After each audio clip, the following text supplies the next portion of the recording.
कराची की इमारत, वजीर मैंशन में रहाइश पजीर जीना पूंजा और उनकी अहलिया मिट्टी बाई के घर 25 दिसंबर 1874 को उस बच्चे की पैदाइश हुई जिसे वालिदैन ने मोहम्मद अली जिन्ना का नाम दिया और बड़े सगीर के मुसलमानों ने उसे कायद आज़म के नाम से पुकारा। वालिदैन ने आपकी तालीम और तरबियत का खुसूसी एहतमाम किया, जिसके लिए आपको 6 साल की उम्र में मदरसे में दाखिल किया गया। बाद में इब्तदाई तालीम के लिए गूगल दास प्राइमरी स्कूल दाखिल किया गया। इसके बाद सिंध मदरसे से 15 साल की उम्र में मैट्रिक का इम्तहान आला नंबरों से पास किया।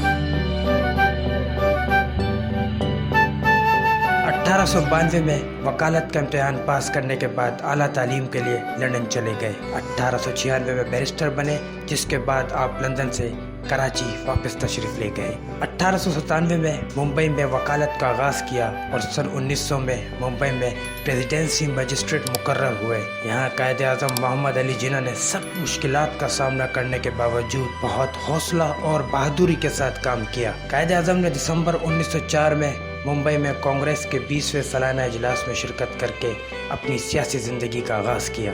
उस वक्त हिंदू मुस्लिम इत्तेहाद के हामी थे। 1906 में ऑल इंडिया कांग्रेस में शमूलियत इख्तियार की। मोहम्मद अली जिन्ना 60 रुकनी इंपीरियल मुशावरती कौंसिल के मेंबर बन गए। कायद आज़म मोहम्मद अली जिन्ना ने मुसलमानों के हुकूक के हवाले से बड़े सरगर्म रहे। इस सिलसिले में उन्होंने कम उम्री में शादी की और मुसलमानों के वक्फ के हक को कानूनी शक्ल देने के लिए काम करते रहे। 1913 में मोहम्मद अली जौहर और सैयद वजीर हसन और दीगर मुस्लिम क़यादत ने आपको मुस्लिम लीग में शमूलियत पर आमादा किया, लेकिन चूँकि उस वक्त तक मुस्लिम लीग बड़े नवाबों की जमात थी, इसलिए आपका रुझान कांग्रेस की तरफ रहा, जिसके लिए आपने मुस्लिम लीग और कांग्रेस को एक दूसरे के करीब लाने की कोशिश की, जिसके नतीजे में मिसाक लखना हुआ।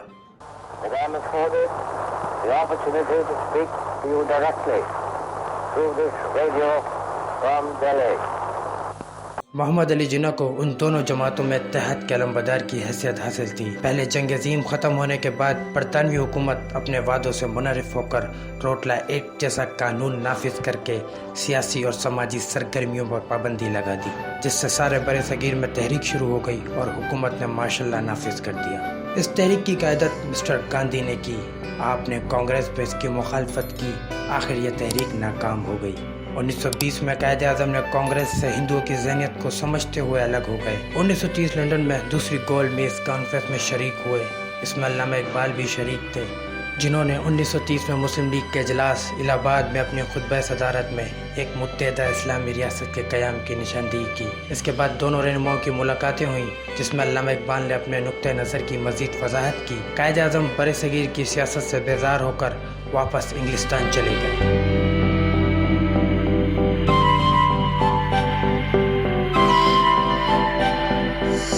1933 में लियाकत अली खान जब लंदन आए, उन्होंने कायद आज़म से मुलाकात की और बड़े सगीर आकर मुसलमानों की क़यादत करने की दरख्वास्त की। इस पर आप 1934 में बड़े सगीर तशरीफ़ लाए। यहाँ आकर आपने मुस्लिम लीग को बाहैसियत जमात मुतहर्रिक और मुनज़्ज़म किया।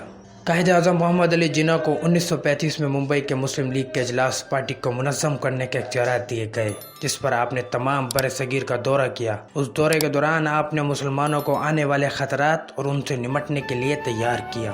27 मई 1937 को कायद आज़म के नाम आपने एक ख़त में अल्लामा इकबाल ने इस बात का इजहार भी फरमाया कि इस्लाम के लिए सोशल डेमोक्रेसी की किसी शक्ल में तरवीज, जब उसे शरीयत की ताईद हो, मुदाफ़ात हासिल हो, हकीकत में कोई इनकलाब नहीं, बल्कि उसकी हकीकी पाकीज़गी की तरफ रुजू करना होगा।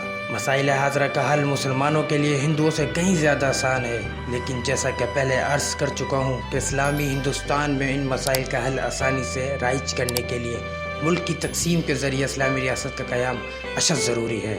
1908 की मुस्लिम लीग जो बड़े लोगों की जमात समझी जाती थी, कायद आज़म मोहम्मद अली जिन्ना की क़यादत में मुसलमान बड़े सगीर के आंखों का तारा बन गई और इस तरह मिल्लत का दिल अफसरदा और पाशिकस्ता काफिला सक जा जुआ गिरजा था। तो इश्क की वादी ही है, मगर रहनुमाओं की जल्दबाजियों से दिल बर्दाश्त होके कुछ हौसला हार बैठा था। दोबारा कमर बस्ता हुआ और एक ताज़ा वलवले के साथ कायद आज़म की रहनुमाई में रास कुमारी से लेकर पेशावर तक रवा दवा हो गया।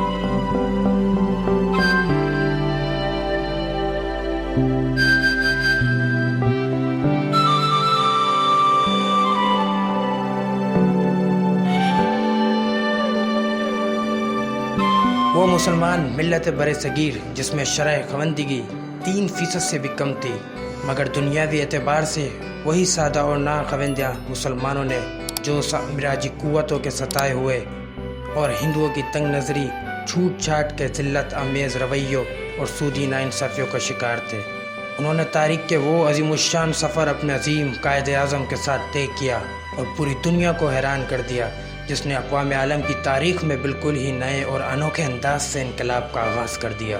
قائد اعظم محمد علی جناح نے مختلف تقریر کے ان اقتباسات کی طرف رجوع کرتے ہیں جو آج تاریخ کا سرمایہ ہے اور ملت اسلامیہ پاکستان کے لیے پاکستان کی ترقی، بقا اور خوشحالی کا رہنما اثاثہ بھی۔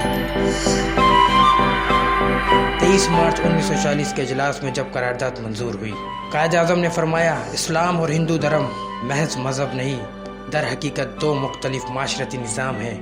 اس لیے خواہش کو خواب و خیال ہی کہنا چاہیے کہ ہندو اور مسلمان مل کر ایک مشترکہ قومیت کی تشکیل کر سکیں گے۔ ظاہر ہے کہ پاکستان کسی فوجی مہم جوئی کے ذریعے وجود میں نہیں آیا اور نہ ہی کسی نے اسے بزور طاقت اور بذریعہ ہتھیار حاصل کیا، بلکہ ووٹ کے ذریعے بننے والی دنیا کی تاریخ کی واحد منفرد ریاست ہے۔ 20 مارچ 1941 کو قائد اعظم نے مسلم اسٹوڈنٹ فیڈریشن کے ایک اجلاس سے خطاب کرتے ہوئے کہا، خوب یاد رکھیں، یہ کوئی معمولی کام نہیں ہے، یہ سلطنت مغلیہ کے زوال سے لے کر اب تک کا سب سے بڑا کام ہے جو آپ نے اپنے ذمے لیا ہے۔ اچھی طرح سمجھ لیجئے کہ منزل تک پہنچنے کے لیے تمام وسائل کو کام میں لانا پڑے گا، ہر ممکن طریقے سے مکمل تیاری کرنی پڑے گی۔ 15 نومبر 1942 کے قائد اعظم کے بصیرت افروز اور چشمہ کش خطاب میں بھی آپ نے فرمایا کہ مجھ سے اکثر پوچھا جاتا ہے کہ پاکستان کا طرز حکومت کیا ہوگا۔ پاکستان کا طرز حکومت کا تعین کرنے والا میں کون ہوتا ہوں؟ مسلمانوں کا طرز حکومت آج سے 1300 سال قبل قرآن مجید میں ہماری رہنمائی کے لیے موجود ہے اور قیامت تک موجود رہے گا۔ اور آخرکار 14 اگست 1947 کو ایک اسلامی ملک جس کا نام پاکستان رکھا گیا وجود میں آیا۔ یہ ہے ہمارے قائد اعظم محمد علی جناح، جن کو جھوٹ سے نفرت تھی اور وہ کسی بھی دباؤ میں آ کر اپنی رائے کے اظہار میں کبھی بھی کسی مداہنت سے کام نہیں لیتے۔ آج پھر اس ملت پاکستان کو ایک ایسے ہی رہنما کی ضرورت ہے۔ پاکستانی قوم اور ان کے دنیا بھر میں چاہنے والے ان کی 144ویں سالگرہ منا رہے ہیں۔ ضرورت اس امر کی ہے کہ ہم قائد اعظم کا یوم پیدائش منانے کے لیے اپنے قائد کے ہر فرمان کو بھی مانیں اور اپنی نسل کو بھی اپنے قائد کے روشن سیرت اور کردار سے متعارف کروائیں۔ اگر ہمارے رہنما اور قوم قائد اعظم جیسی سیرت اور کردار کا مظاہرہ کرے تو ہم آج بھی سرخرو ہو سکتے ہیں۔